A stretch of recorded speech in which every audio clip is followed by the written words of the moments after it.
Management accounting इसके नाम से ही पता चलता है कि इसका सीधा सा एक ही मीनिंग हो सकता है कि दो अलग अलग कॉन्सेप्ट को एक साथ जोड़ा है।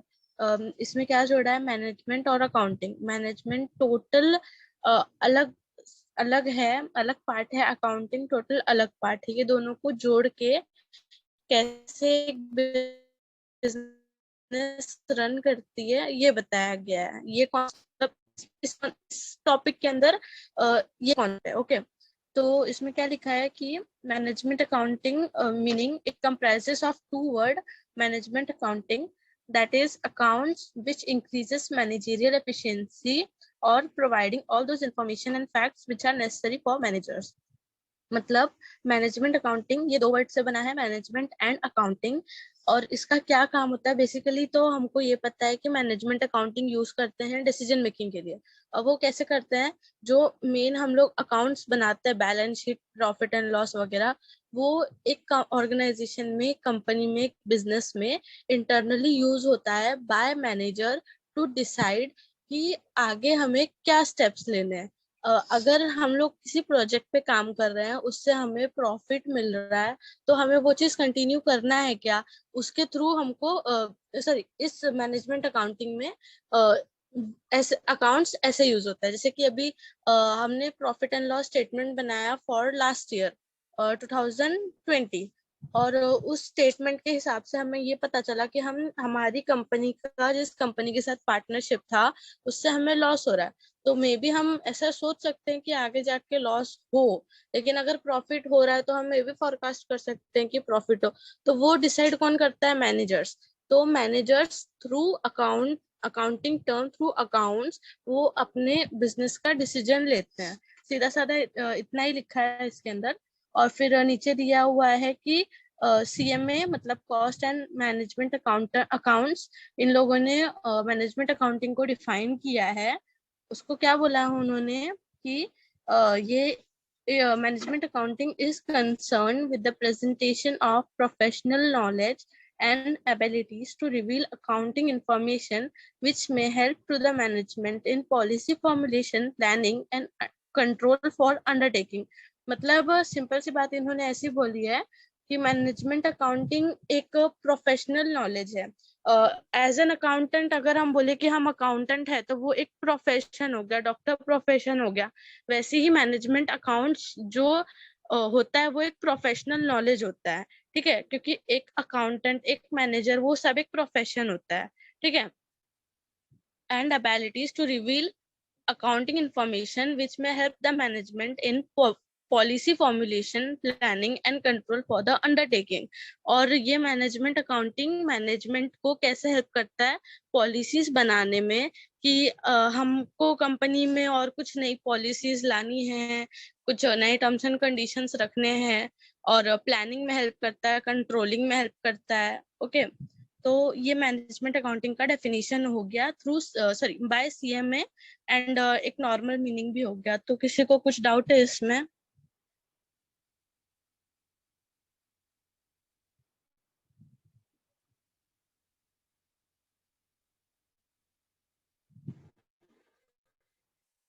हेलो? नहीं भी। ओके, तो मैं कंटिन्यू करूँ? हाँ।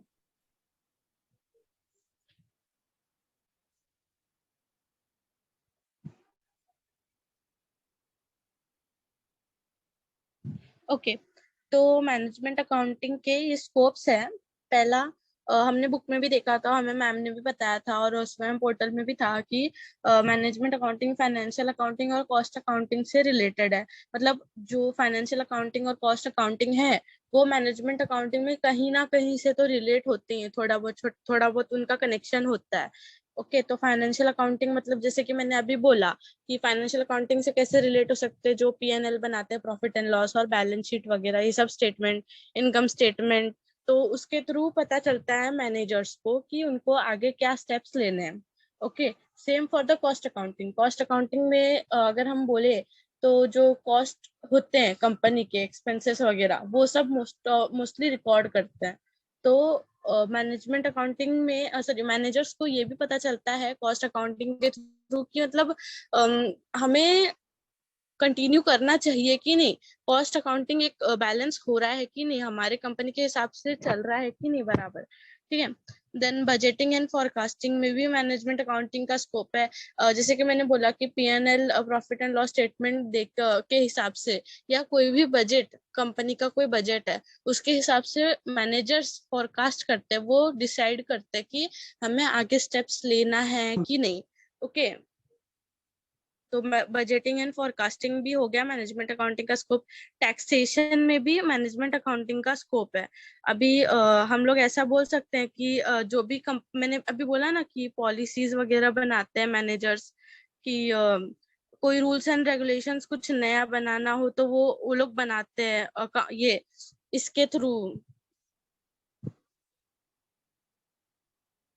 एक सेकेंड ना। हाँ, वो लोग कोई भी नया रूल्स एंड रेगुलेशन बनाते हैं, अकाउंटिंग मतलब जो स्टेटमेंट वगैरह रहते हैं उसके हिसाब से कोई न्यू डिसीजंस लेते हैं वगैरह। तो टैक्सेशन में भी मैनेजमेंट अकाउंटिंग का स्कोप है। इसके थ्रू क्या होता है, जैसे कि मैंने बोला एक्सपेंस स्टेटमेंट बनाते हैं, वैसे ही इनकम स्टेटमेंट भी बनाते हैं। उसके थ्रू वो लोग पता कर सकते हैं कि उनका टोटल कितना इनकम है, उस पर उनको कितना टैक्स पे करना है। ओके, क्या क्या टैक्स लॉ के अंडर आते हैं, हम लोगों ने टैक्स पेमेंट मतलब टैक्स जो है हमारा हमने एक्सीड तो नहीं कर दिया, या हमने अभी तक दिया नहीं, कम तो नहीं कर दिया। तो टैक्सेशन में भी मैनेजमेंट अकाउंटिंग का स्कोप है। Then inventory control, inventory control मतलब एसेट, एसेट सॉरी एसेट, हाँ इन्वेंट्री एसेट में जाता है, स्टॉक्स इन्वेंट्री। तो मैनेजमेंट अकाउंटिंग के थ्रू जैसे कि हम फाइनेंशियल अकाउंटिंग में बनाते हैं ना ट्रेडिंग, सॉरी फाइनेंशियल अकाउंटिंग में नहीं, हम लोग अलग से बनाते हैं ट्रेडिंग अकाउंट, उसके अंदर हम लोग स्टॉक्स वगैरह की एंट्री करते हैं, उसमें लिखते हैं कि हमारा कितना स्टॉक आया कितना गया। तो वो उसके थ्रू मैनेजर्स को पता चलता है कि हमने समझ लो कि एक छोटी सी दुकान ही हमारी, और हमने बहुत ही कम स्टॉक मंगाया लेकिन उस सामान की बहुत बिक्री हो रही है, तो हमारे पास वो नहीं रह गया। तो मैनेजर्स को वो टाइम पे पता चलता है कि हाँ अभी उसकी जरूरत है। तो ये eight the and last moment पे मैनेजर्स को मतलब ऐसे बीच में वो लोग नहीं लटके, उनको स्टार्टिंग से ही पता रहे, तो उसका इन्वेंट्री कंट्रोल में भी स्कोप होता है, ताकि मैनेजर्स को पहले ही आइडिया हो जाता है कि हाँ इसका मार्केट में डिमांड है, इसकी ज्यादातर बिक्री होने वाली है। तो वो लोग पहले से ही मतलब वो इन्वेंट्री लाके रख देते हैं। तो इसका भी मैनेजमेंट अकाउंटिंग में स्कोप है। देन स्टैटिस्टिकल मेथड, अभी हम लोग ग्राफ चार्ट्स पिक्टोरियल प्रेजेंटेशन जो होते हैं वो सब यूज होते हैं इसमें मैनेजमेंट सॉरी स्टैटिस्टिकल मेथड में। मैनेजर्स क्या करते हैं, ग्राफ वगैरह जैसे इकोनॉमिक्स में हमको ग्राफ वगैरह है, डिमांड सप्लाई कर्व वगैरह, उसके थ्रू वो लोग डिसाइड करते हैं कि हमारा ये क्या बोलते हैं, कोई भी इन कोई भी स्टॉक वगैरह मतलब उसका उस बिक्री होगी कि नहीं, वो सेल होगा कि नहीं। तो मेथड्स भी यूज होते हैं मैनेजमेंट में, वो भी उसका स्कोप मैनेजमेंट अकाउंटिंग के scope में है। Then, वॉइस ब्रेक हो रहा है क्या? data interpretation of data interpretation that भी है कि हेलो, हाँ हेलो,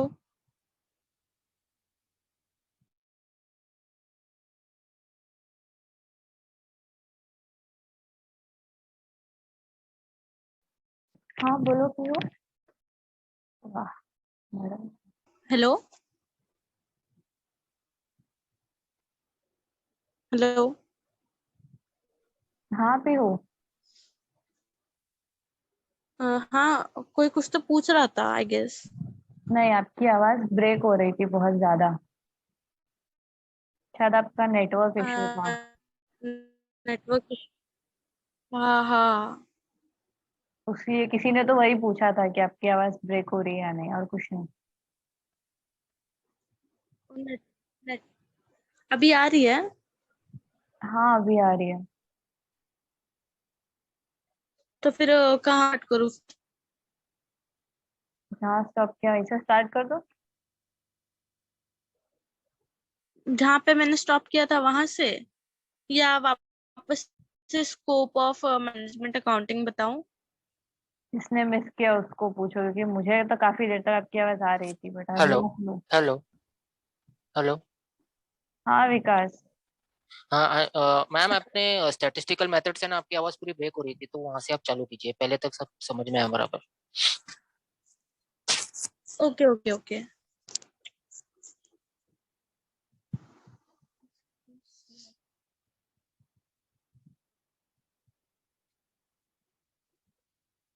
ओके, तो स्टैटिस्टिकल मेथड्स में क्या क्या आता है? जो ग्राफ, चार्ट्स, पिक्टोरियल प्रेजेंटेशंस वगैरह नहीं होते, ग्राफ वगैरह बनाते हैं। जैसे इकोनॉमिक्स, इकोनॉमिक्स भी एक हद तक अकाउंट से रिलेट करता है और मैनेजमेंट से भी रिलेट करता है, क्योंकि उसमें जो डिमांड और सप्लाई कर्व होते हैं उसके हिसाब से मैनेजर्स डिसीजन लेते हैं कि आगे हमें इस प्रोडक्ट को मतलब कंटिन्यू करना है कि नहीं करना है। तो स्टैटिस्टिकल मेथड भी एक टाइप का स्कोप है मैनेजमेंट अकाउंटिंग का। ओके, देन उसके बाद reporting, sorry, interpretation of data, जो डाटा इंटरप्रेट करते हैं कि मतलब यही स्टैटिस्टिकल मेथड में जो हमने डाटा वगैरह बनाए, देन फाइनेंशियल अकाउंटिंग में जो भी डाटा मिला हमें, profit and loss, balance sheet वगैरह का, कॉस्ट अकाउंटिंग के अंदर का डाटा जितना भी है, बजट का, बजट और फोरकास्टिंग का, टैक्सेशन का, इन्वेंटरी का, ये सबका जो डाटा है वो एक बोलते हैं ना कि मैनेजमेंट, सॉरी, मैनेजर स्टडी करता है, वो पूरा इंटरप्रेट करता है, फिर उसके बाद वो डिसाइड करता है कि आगे क्या करना है। Then at the end management को रिपोर्ट होता है जितना भी ये सब अकाउंटिंग, सॉरी, अकाउंटेंट्स के पास, सीए वगैरह के पास जो रहता है, जो भी डाटा होता है, वो जाके वो लोग management account, sorry, management accountant को रिपोर्ट करते हैं। बस इतना ही है इसमें स्कोप में। देन हाँ, the scope of management accounting is very wide and broad based, and it includes a variety of aspect of business operation। मतलब ये सब जितने भी स्कोप थे ये बहुत लार्ज है, छोटा नहीं। मैनेजमेंट अकाउंटिंग छोटी सी जगह पे यूज नहीं होता, वो बहुत सारी जगह पे यूज होता है। ओके, और बहुत सारे बिजनेस ऑपरेशंस में यूज होता है, बहुत अलग अलग टाइप के बिजनेसेस में यूज होता है। Then it is the procedure to identify, calculate, evaluate and communicate information to manager for detection of an organization goal। मतलब इसमें क्या लिखा हुआ है कि ये मैनेजमेंट अकाउंटिंग के थ्रू क्या करते हैं वो लोग, आइडेंटिफाई करते हैं, कैलकुलेट करते हैं और इवेल्युएट करते हैं और कम्युनिकेट करते हैं। जितना भी इंफॉर्मेशन होता है, जो अकाउंटेंट रहते हैं वो मैनेजर से कम्युनिकेट करते हैं इंफॉर्मेशन, ये जितना भी डाटा है इसके बारे में। और फिर लास्ट जो मेन गोल होता है, ऑफ कोर्स किसी भी कंपनी का एक ही गोल होता है, जो भी प्रॉफिट वाली कंपनी होती है उनका हाँ, उनका एक ही गोल होता है, वो है प्रॉफिट, प्रॉफिट सीख करना, अपनी कंपनी बढ़ाना। ओके, कंपनी का वेलबींग, गुडविल, ये चाहिए होता है किसी भी ऑर्गेनाइजेशन को। तो ये सेटिस्फाई करने के लिए मैनेजमेंट अकाउंटिंग बहुत हेल्प करता है, क्योंकि वो इंटरनल जितना भी रहता है कंपनी का, इंटरनली वो बहुत ही अच्छा करता है। मतलब बोलते हैं मैनेज वगैरह अच्छे से करता है मैनेजमेंट अकाउंटिंग। ओके, क्योंकि इससे मैनेजर्स को आइडिया हो जाता है कि उन्हें फिर आगे क्या स्टेप्स लेना है इसके लिए। Then the main aim of management accounting is to help management in its function of planning, directing, controlling and area of specialisation included with the admit of management accounting. मैंने अभी बोला कि ये क्या करता है, मैनेजर्स को हेल्प करता है। क्यों?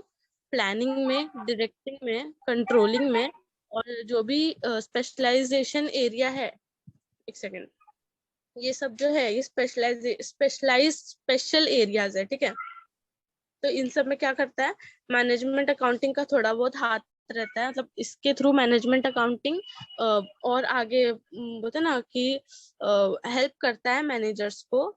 और फिर वो मैनेजर्स को इसमें भी हेल्प करता है कि मैनेजर्स प्लान कर सकते हैं, डायरेक्ट कर सकते हैं, कंट्रोल कर सकते हैं, डिसाइड कर सकते हैं। मेन इंपॉर्टेंट यही है कि मैनेजर्स डिसाइड कर सकते हैं कि उनका आगे का स्टेप क्या होगा।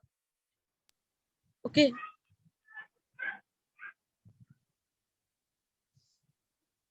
देन मैंने, हेलो हेलो, यस।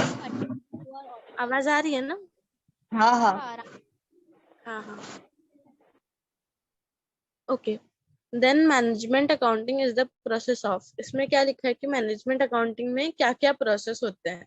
वो क्या करता है, आइडेंटिफाई करता है, मेजर करता है, एक्यूमुलेट मतलब इकट्ठा करता है, एनालाइज करता है कि मतलब क्या होने वाला है, एट द एंड कंक्लूजन निकालता है, प्रिपेयर करता है, इंटरप्रेट करता है और कम्युनिकेट करता है। जितने भी इंफॉर्मेशन होते हैं, कम्युनिकेशन ऑफ इंफॉर्मेशन, जितने भी इंफॉर्मेशन होते हैं जो ऑर्गेनाइजेशनल ऑब्जेक्टिव अचीव करने के लिए हेल्प करते हैं, ये सब चीजें मैनेजमेंट अकाउंटिंग करता है।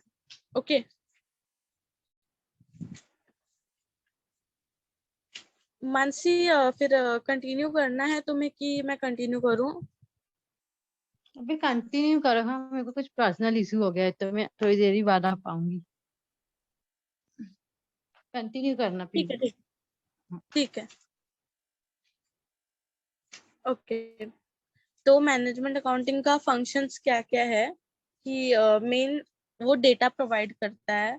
देन जितने भी डेटा है उसके अंदर मॉडिफिकेशन करता है कि मतलब कोई भी इश्यू वगैरह हो तो वो मॉडिफाई करता है, कम्युनिकेट करता है, वो डाटा का कंक्लूजन निकालता है इन द एंड कि क्या कंक्लूजन मिलने वाला है, प्रॉफिट होगा, ये कि profit and loss statement and balance sheet के थ्रू कंक्लूड करता है कि हाँ ये कंपनी के साथ डील करना या ये कोई भी डिसीजन लिया है मैनेजर्स ने वो सही रहेगा या नहीं।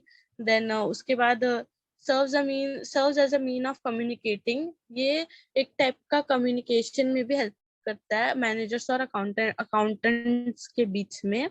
देन कंट्रोलिंग के लिए फैसिलिटेट करता है, मैंने बताया कंट्रोलिंग डिसीजन मेकिंग के लिए हेल्प करता है मैनेजमेंट अकाउंटिंग।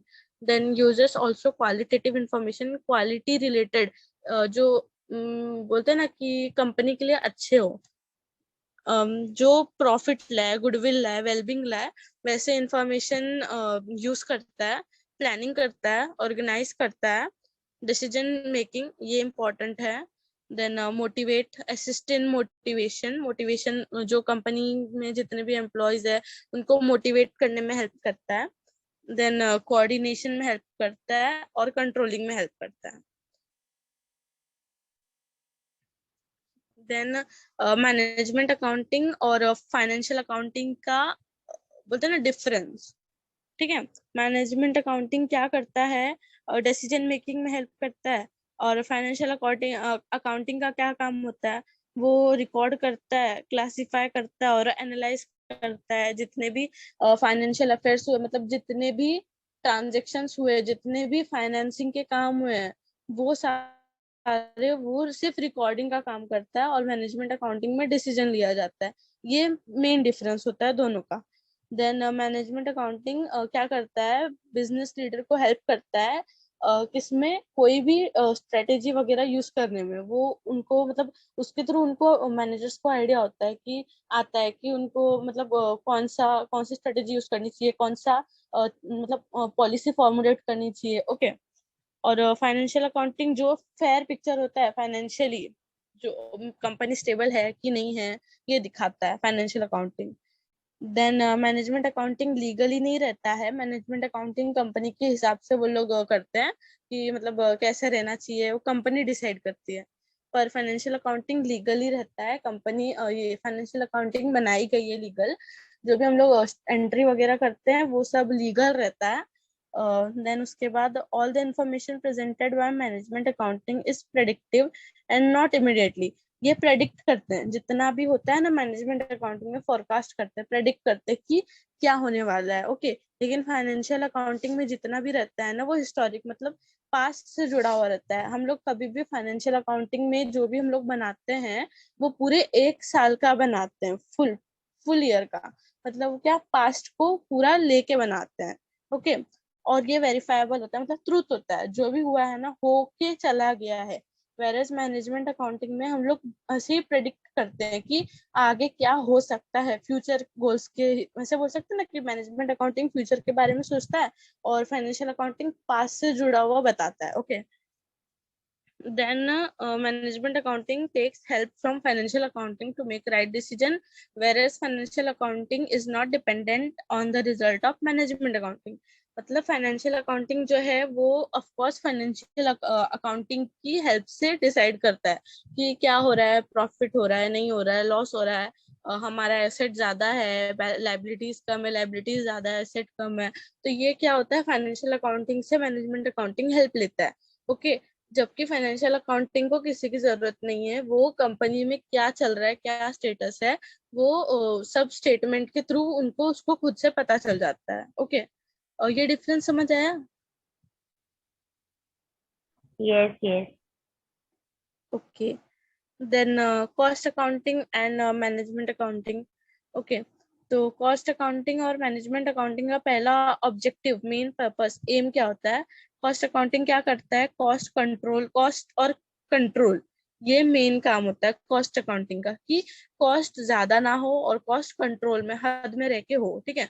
किसी भी कंपनी या किसी भी जगह पे कहीं पे भी कॉस्ट तो होना ही है, लेकिन हम लोग क्या सोचते हैं कि कम से कम कॉस्ट हो। ओके। हम ट्राई करते हैं कि उसको रिड्यूस करें। देन मैनेजमेंट अकाउंटिंग क्या करता है कि डिसाइड करता है, decision, its major objective is to take decision through supplement presentation of accounting information। ये जितने भी अकाउंटिंग इंफॉर्मेशन है वो सबके बिहाफ पे मैनेजमेंट अकाउंटिंग डिसीजंस लेता है। ये मेन पर्पस होता है मैनेजमेंट अकाउंटिंग का। देन स्कोप होता है कॉस्ट अकाउंटिंग का, कि वो कॉस्ट या कॉस्ट से जुड़े हुए कोई भी एस्पेक्ट, कोई भी पार्ट से उस पे ही उतने तक ही रहता है cost accounting. Financial cost accounting में हम कभी ये प्रॉफिट एंड लॉस और बैलेंस शीट नहीं बना सकते, कॉस्ट अकाउंटिंग में हम कॉस्ट शीट ही बना सकते हैं। whereas मैनेजमेंट अकाउंटिंग क्या करता है, it not only deals with cost but also revenue. अब कॉस्ट अकाउंटिंग मतलब हम लोग एक्सपेंस वगैरह बना सकते हैं, लेकिन हम इनकम स्टेटमेंट तो नहीं बना सकते ना। तो फिर मैनेजमेंट अकाउंटिंग में कॉस्ट भी बना सकते हैं, रेवेन्यू भी बना सकते हैं, इनकम स्टेटमेंट भी बना सकते हैं। ओके। ये कॉस्ट अकाउंटिंग से बहुत ज्यादा स्कोप है इसका, मैनेजमेंट अकाउंटिंग का। Then data utilisation of data. Cost accounting जितना भी डाटा यूटिलाइज करता है, जितना भी इंफॉर्मेशन होता है, वो क्वांटिटी के हिसाब से होता है, कि कितने क्वांटिटी में कितना एक्सपेंस हुआ, कितना कॉस्ट हुआ वगैरह। और मैनेजमेंट अकाउंटिंग क्वालिटेटिव और क्वांटिटेटिव बोथ, दोनों डिसीजन लेता है। क्वांटिटेटिव कॉस्ट के हिसाब से, क्वालिटेटिव इसके फाइनेंशियल अकाउंटिंग के हिसाब से। ओके। कि क्या होने वाला है आगे जाके। ओके। प्रॉफिट है तो फिर आगे जाके हो सकता है हो, वो कंपनी पे डिपेंड होता है, या जो भी हम लोग बना रहे हैं उसके ऊपर डिपेंड होता है, कि उसको देख के लग रहा है क्या कि आगे जाके हमें प्रॉफिट होगा, इस प्रोडक्ट का डिमांड है क्या, हो सकता है क्या। तो उस क्वालिटी के ऊपर बेस्ड होता है management accounting. Okay. Then utility, it ends only at the presentation of information. ये क्या होता है, यूटिलिटी मतलब क्या कि क्या बोलते हैं उसको,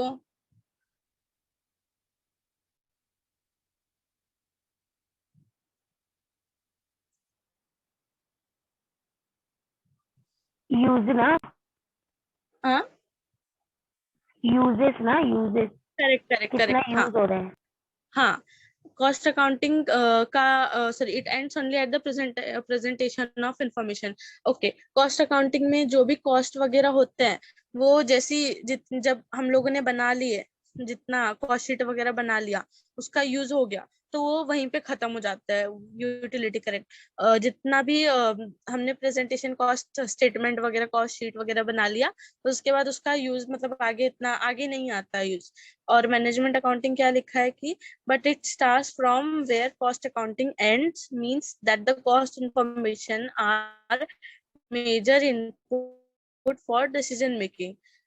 जहां पे कॉस्ट अकाउंटिंग खत्म होता है, ओके, वहां से मैनेजमेंट अकाउंटिंग स्टार्ट होता है, क्योंकि वहीं से डिसाइड होता है ना, वहीं से मैनेजर्स डिसाइड कर पाते हैं ना कि आगे क्या इन्फॉर्मेशन लेना है। और इसका नेचर क्या होता है कि ये दोनों पास्ट और प्रेजेंट डाटा दोनों के साथ डील करता है, कि कितना खर्चा हो गया और अभी कितना खर्चा हो रहा है। वेरेज मैनेजमेंट अकाउंटिंग फ्यूचर के बारे में भी सोचता है, और आगे जाके उसको क्या कोर्स ऑफ एक्शन लेना है वो भी सोचता है। ओके। इस पे इतना खर्चा हो रहा है तो हमें कैसे रिड्यूस कर सकते हैं, वो सब सोचता है। ओके। आई गेस ये रिपीट हो गया।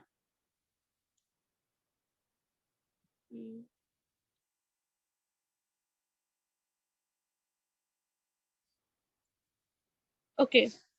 ब्रांचेस ऑफ अकाउंटिंग, अकाउंटिंग के 3 ब्रांचेस है, financial accounting, cost accounting, management accounting. Financial accounting में ये सब चीजें इंक्लूड होती है, journal, subsidiary book, ledger, trial balance, report.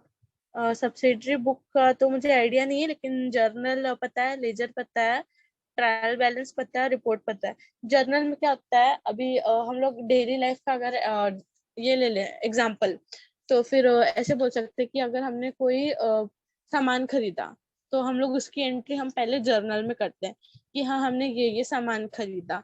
Okay, then उसके बाद सब्सिडरी बुक का तो मुझे आइडिया नहीं है, लेकिन जर्नल के बाद लेजर में जाता है।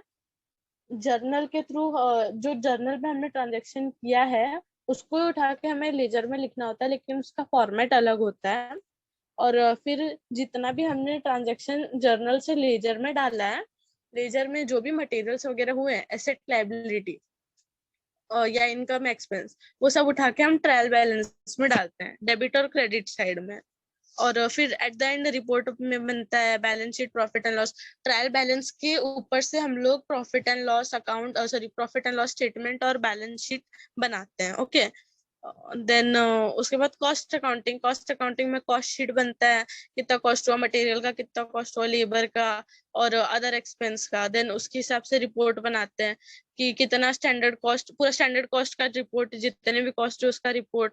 देन वेरिएंस रिपोर्ट के बारे में नहीं पता मुझे, ब्रेक इवन एनालिसिस बनाते हैं। देन मटेरियल कॉस्ट कितना हुआ है उसका रिपोर्ट एक बनता है। प्राइस डिटरमिनेशन रिपोर्ट बनता है कि कितना मतलब प्राइस डिटरमाइन कर सकते हैं, इस कॉस्ट के बेसिस पे हम कितना प्राइस डिटरमाइन कर सकते हैं।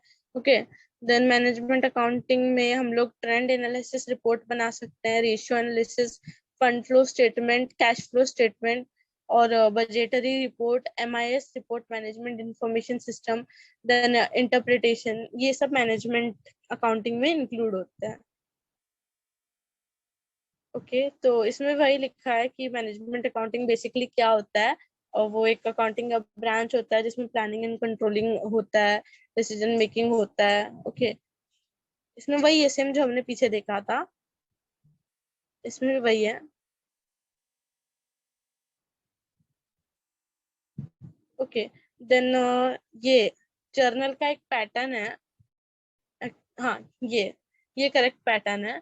और जर्नल ऐसा होता है, यहाँ डेट लिखते हैं लेफ्ट हैंड साइड में, देन पर्टिकुलर्स लिखते हैं, उसके अंदर जो भी ट्रांजेक्शन्स होती है ना, एंट्री वो लिखी जाती है, वो रिकॉर्ड करते हैं। देन फोलियो होता है, फोलियो को हम लोग बोलते हैं, जैसे कि अभी हम लोग कोई बुक पढ़ रहे हैं, ओके, तो उसमें एक बुक मार्क नहीं लगाते कि हाँ हमारा ये पेज चल रहा है, वैसे ही फोलियो को हम ऐसे कंसीडर करते हैं अकाउंटिंग के।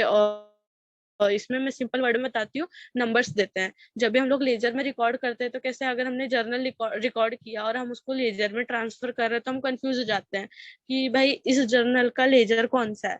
तो हम उस जर्नल के आगे फोलियो सिर्फ उधर फोलियो नहीं होता है, लेजर फोलियो होता है। जर्नल में लेजर फोलियो बनता है और लेजर में जर्नल फोलियो बनता है। ओके, तो लेजर जो फोलियो लिखा है ना, उधर लेजर फोलियो आएगा, वहां पे लेजर में हमने उस एंट्री को कौन सा नंबर दिया है वो लिखा रहता है। जैसे इसमें लिखा है ना, रेंट अकाउंट डेबिट, सॉरी ऊपर वाला देखते हैं, furniture account debit to bank account, तो क्रेडिट नहीं आता है, वो क्रेडिट गलती से लिखा है guess. Furniture account debit to bank account इतना ही आता है, तो फर्नीचर के आगे 1 लिख दिया, बैंक के आगे 2 लिख दिया। और लेजर में पहली एंट्री फर्नीचर की डेबिट साइड में, सॉरी क्रेडिट साइड में, और बैंक की डेबिट साइड में, उसके आगे 2 लिख दिया, ऐसे। समझा फोलियो का?